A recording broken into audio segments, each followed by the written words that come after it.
Hello दोस्तों, कैसे हैं आप लोग। दोस्तों, अगर आप यूके, कनाडा या अमेरिका जाने का सोच रहे हैं तो मैं आपको कहूँगा आप गलत सोच रहे हैं। क्योंकि जिस मुल्क के बारे में आज मैं इस वीडियो में आपको बताने वाला हूँ, उस मुल्क के बेनिफिट सुन के, उसकी दो तीन चीज़ें सुन के आप यकीनन कहेंगे कि यार हमने तो इसी मुल्क में जाना है, यहाँ पे इतने ज़्यादा फायदे हैं। दोस्तों, जिस मुल्क के बारे में मैं आज आपको बताऊंगा उसकी दो तीन चीज़ें बहुत ही ज़बरदस्त है। सबसे बड़ी बात तो ये है कि दोस्तों, जैसा कि आपको पता है, पाकिस्तान और इंडिया में मई, जून, जुलाई, अगस्त में बहुत ज़्यादा गर्मी पड़ती है। और इतनी ज़्यादा गर्मी पर तो यहाँ पे लोगों की डेथ्स भी हो जाती हैं, अमवात भी हो जाती हैं गर्मी की वजह से। सेकंड प्रॉब्लम ये आता है यहाँ के लोगों को कि यहाँ पे गर्मी एक तो पड़ती है और दूसरा अजाब उन पर ये होता है कि यहाँ पे लोड शेडिंग भी हो रही होती है। 8-8 घंटे, 10-10 घंटे यहाँ पे लोड शेडिंग होती है, जिसकी वजह से गर्मी का अजाब भी लोग झेलते हैं और लोड शेडिंग का अजाब भी झेलते हैं। लेकिन दोस्तों, जिस मुल्क के बारे में मैं आपको बताऊंगा उसकी सबसे ज़बरदस्त बात ये है कि यहाँ पे यूरोप के इस मुल्क में साल भर गर्मी नहीं पड़ती। यूरोप का ये मुल्क साल भर ठंडा रहता है। एक तो इसकी सबसे खास बात ये कि यहाँ पे आप जाते हैं, यहाँ पे काम करते हैं तो यहाँ पे पूरे साल गर्मी नहीं पड़ती।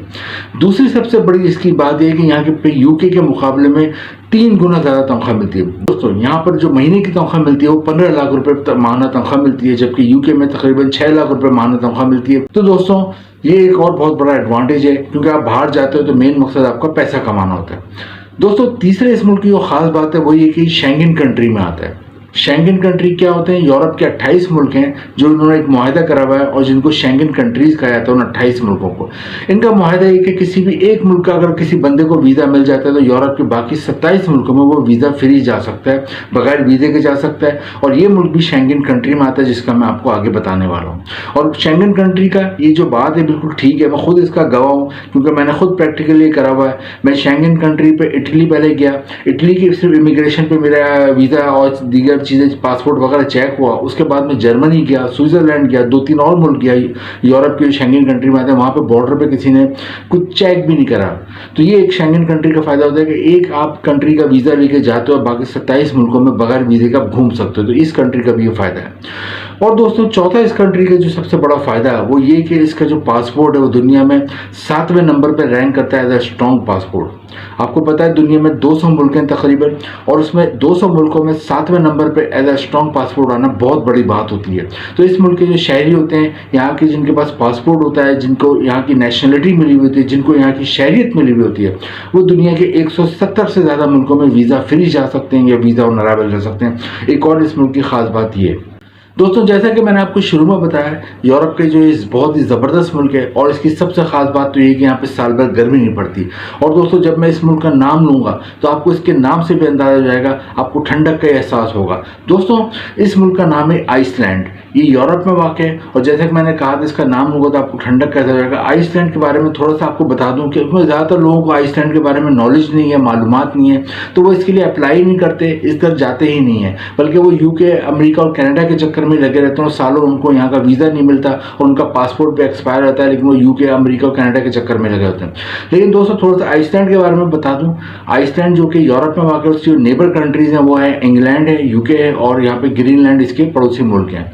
यहाँ की आबादी जो है वो तकरीबन 4.5 लाख अफराद पर मुश्तमिल है। आबादी कम है, इसलिए वर्कर्स की बहुत ज़्यादा ज़रूरत पड़ती है और वो पूरी दुनिया से यहाँ पे वर्कर्स को बड़े खुले दिल से वेलकम करते हैं। आज की इस वीडियो में हम डिस्कस करेंगे आप आइसलैंड किस तरह जा सकते हो, वीज़े के लिए कैसे अप्लाई कर सकते हो, वहाँ पे कौन कौन सी आपको जॉब मिल सकती है, कौन सी जॉब्स की बहुत ज़्यादा डिमांड है, आप अपनी फैमिली को ले आ सकते हो नहीं ले आ सकते, और सबसे इंपॉर्टेंट कि एक तरीका ऐसा भी है कि वहाँ पे आप बिल्कुल फ्री जा सकते हो, वो भी मैं आपको आखिर में बताऊंगा।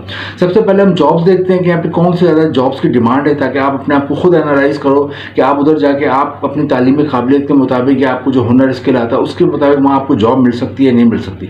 तो सबसे ज़्यादा जो जॉब की डिमांड है वहाँ पर वो है फिशिंग इंडस्ट्री में, क्योंकि आइसलैंड एक आइलैंड है। आइलैंड उस मुल्क को कहते हैं जिसके चारों तरफ समंदर वाक़ होता है। तो आइसलैंड की भी जो इकोनॉमी डिपेंड करती है, माशियत डिपेंड करती है, वो फिशिंग पे बहुत ज़्यादा डिपेंड करती है। फिशिंग पे यहाँ पे बहुत ज़्यादा एक्सपोर्ट होती है। यूरोप के आधे से ज़्यादा मुल्कों में आइसलैंड से फिश एक्सपोर्ट होती है। और फिशिंग इंडस्ट्री में अगर आपने कोई आपकी नॉलेज है, आपकी तालीम है, आपको काम करने का तजर्बा है, तो यहाँ पे आपको अच्छी जॉब मिल जाती है। तो फिशिंग इंडस्ट्री इनकी मेन इंडस्ट्री है। फिशिंग के हवाले से कोई भी अगर आपको काम आता है या आप काम करने का ख्वाहिशमंद हो तो आपको आइसलैंड में आसानी से जॉब मिल जाती है। पहली तो यहाँ पे फिशिंग इंडस्ट्री जिसमें बहुत ज़्यादा जॉब्स के मौके हैं। सेकंड नंबर पे जो सबसे ज़्यादा जॉब्स हैं वो यहाँ पे होटल और रेस्टोरेंट में जॉब्स हैं। होटल और रेस्टोरेंट में इसलिए जॉब्स के मौके बहुत हैं क्योंकि यहाँ पे साल भर लाखों टूरिस्ट आते हैं घूमने। बहुत ही खूबसूरत मुल्क है और यहाँ पे बहुत ही खूबसूरत सीनरीज हैं। यहाँ के लोग बहुत फ्रेंडली हैं, कोई क्राइम वगैरह का खतरा नहीं है, सेफ कंट्री है, तो लाखों टूरिस्ट हर साल आते हैं। तो अगर आप होटल और रेस्टोरेंट में काम करना चाहते हैं या आप काम कर सकते हैं तो आपको अच्छी जॉब मिल जाती है। अगर आप पढ़े लिखे हो तो आपको as a manager, cashier, administrator job मिल जाती है। लेकिन पढ़े लिखे नहीं हो तो फिर आपको क्लीनर के तौर पे जॉब मिल जाती है, क्लीनिंग की जॉब मिल जाती है, लॉन्ड्री की जॉब मिल जाती है, वेटर या वेट्रेस की आप जॉब कर सकते हो। इसके अलावा अगर आपको खाना बनाने का शौक हो तो आप कुक की जॉब कर सकते हो, शेफ की जॉब कर सकते हो, गार्ड की जॉब कर सकते हो, रिसेप्शन पे आप जॉब कर सकते हो। इसके अलावा अगर आपको यहाँ पे ड्राइविंग आती है तो मैं आपको कहूँगा आप इंटरनेशनल ड्राइविंग लाइसेंस अपना पाकिस्तान और इंडिया में ही बना लो, तो आपको उसको 3 फायदे आपको वहाँ पे मिल जाते हैं। एक तो होटल से एयरपोर्ट, एयरपोर्ट से होटल तक गेस्ट को लाना था, उनकी गाड़ी आप चला सकते हो। सेकंड, वहाँ पे आप टैक्सी ड्राइव कर सकते हो। थर्ड, वहाँ पे आप फूड डिलीवरी की जॉब कर सकते हो, क्योंकि वहाँ बड़ी बड़ी खाने की चेन्स हैं जिनसे घरों और ऑफिस में खाना पहुँचाना होता है, वो आप कर सकते हो। और नेक्स्ट, वहाँ पे जो है ग्रॉसरी की डिलीवरी करनी होती है, बड़े बड़े डिपार्टमेंटल स्टोर हैं, उसकी भी आप जॉब कर सकते हो। लेकिन इनके लिए ज़रूरी आपको ड्राइविंग लाइसेंस हो।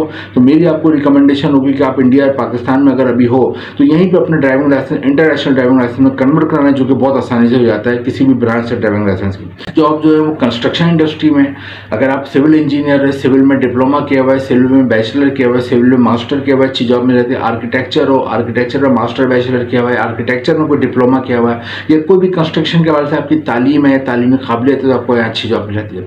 लेकिन तालीम नहीं है, हुनर आता है। अगर आप इलेक्ट्रीशियन का काम जानते हो, बिजली का काम जानते हो, कलर करने का काम जानते हो, प्लम्बरिंग का काम जानते हो, मार्बल टाइल लगाने का काम जानते हो, शटरिंग का काम जानते हो, या वॉलपेपर लगाने का काम जानते हो, किसी भी किस्म का आपका कंस्ट्रक्शन के हवाले से आप काम जानते हैं, एज अ कारपेंटर आप काम कर सकते हो, लकड़ी के दरवाजे, खिड़कियां बनाना आते हैं, लोहे की खिड़कियां बनाने आती हैं, तो यहाँ पे आपको अच्छी जॉब मिल जाती है ऐसे कंस्ट्रक्शन के मैदान में। नेक्स्ट, यहाँ पे मेडिकल के शोबे में जॉब है। अगर आपको डॉक्टर हो, नर्स हो, डिस्पेंसर हो, या अस्पताल में आपने किसी भी पोजीशन पे हॉस्पिटल में काम किया, एज एडमिनिस्ट्रेटर या एज अ वहाँ पे सुपरवाइजर, तो यहाँ पे आपको as a health care industry में भी अच्छी जॉब मिल जाती है। तो ये 5-6 सेक्टर्स हैं जॉब्स के। जॉब कैसे हासिल करोगे, इसके लिए आपने गूगल पे ऑनलाइन जाना है, ऑनलाइन अप्लाई करना है। 2-3 लिंक मैंने भी डिस्क्रिप्शन में दिया आपकी हेल्प के लिए, लेकिन ये 2-3 लिंक है, बाकी आप खुद भी बहुत से लिंक पढ़े हुए वहाँ पे आप देख सकते हो आइसलैंड के।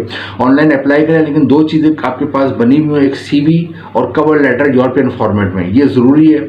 और CV में आपका ईमेल एड्रेस और व्हाट्सएप नंबर बड़ा बड़ा लिखना है, क्योंकि अमूमन जो एम्प्लॉयर आप CV भेजते हो जॉब के लिए तो कॉन्टैक्ट करता है वो आपसे, वो व्हाट्सएप पे या ईमेल पे कांटेक्ट करता है, उस पर इंटरव्यू करता है। आप इंटरव्यू में कामयाब आते हो तो खुद आपके लिए वहीं पर वर्क परमिट लेता है और आपको जॉब ऑफर लेटर भेज देता है। जॉब ऑफर लेटर समझ लो कि आप आ गया तो समझ लो आपको वीज़ा मिल गया। बड़ा अहम होता है ये लेके आप पाकिस्तान और इंडिया में जो आइसलैंड का एम्बेसी है वहाँ जाते हैं, उसके साथ 5 चीज़ें आपकी बनी हुई होनी चाहिए। पासपोर्ट बना हुआ होना चाहिए जो एक्सपायर ना हो, उसकी वैलिडिटी कम से कम 6 महीने की, और NIC फोटो होने चाहिए आपके पास, कैरेक्टर सर्टिफिकेट, हेल्थ सर्टिफिकेट, और ये जॉब ऑफर लेटर लेके आप एम्बेसी आते हो। अमूमन आपको 10 दिन में वहाँ पे वीज़ा मिल जाता है आइसलैंड का, और आप वहाँ पे चले जाते हो। वीज़ा फीस भी कम है, पाकिस्तानी रुपीज़ में 20,000 रुपये और इंडियन रुपीज़ में 6,000 रुपये माहाना वीज़ा फीस है। और हाँ, मैंने आपको बताया था एक तरीका है जो आपको फ्री भी आते हो, अगर आप लकी होते हो तो अक्सर एम्प्लॉयर आपको एयर टिकट भी देते हैं और वहाँ पे रिहाइश भी देते हैं, तो आपको सब कुछ फ्री में पड़ जाता है। और 15 लाख की जो तनख्वाह होती है वो आपकी अच्छी खासी सेव हो जाती है, और आप अपने जिस मकसद के लिए आए होते हो कि अपनी फैमिली का लाइफ स्टाइल बुलंद करना, अपने बीवी बच्चों माँ बाप की ज़िंदगी को बुलंद से बुलंद करने के लिए आते हो, क्योंकि जो पाकिस्तान में महंगाई है, जो इंडिया में इस वक्त प्रॉब्लम्स हैं, उसमें आप जब बाहर आते हो तो आपका मेन मकसद अपनी फैमिली होती है, आपकी ज़ात नहीं होती। तो वो आपको फ़ायदा होता है, आप 15 लाख में से अच्छा खासा पैसा उन पर खर्च करते हो और उनकी एक लाइफ स्टाइल बेहतर हो जाता है। तो दोस्तों, आइसलैंड एक बहुत ज़बरदस्त कंट्री है, यहाँ के लिए अप्लाई करें, अप्लाई करने में कोई हर्ज नहीं है, और अपना ट्राई करें। ट्राई कुछ करेंगे तो आपको कुछ मिलेगा, वरना आप सोचते रहोगे तो आपको कुछ नहीं मिलेगा। वीडियो इन्फॉर्मेटिव लगी हो तो इसको लाइक करें, शेयर करें, चैनल को सब्सक्राइब करें। इंपॉर्टेंट लिंक नीचे डिस्क्रिप्शन में है। Thank you.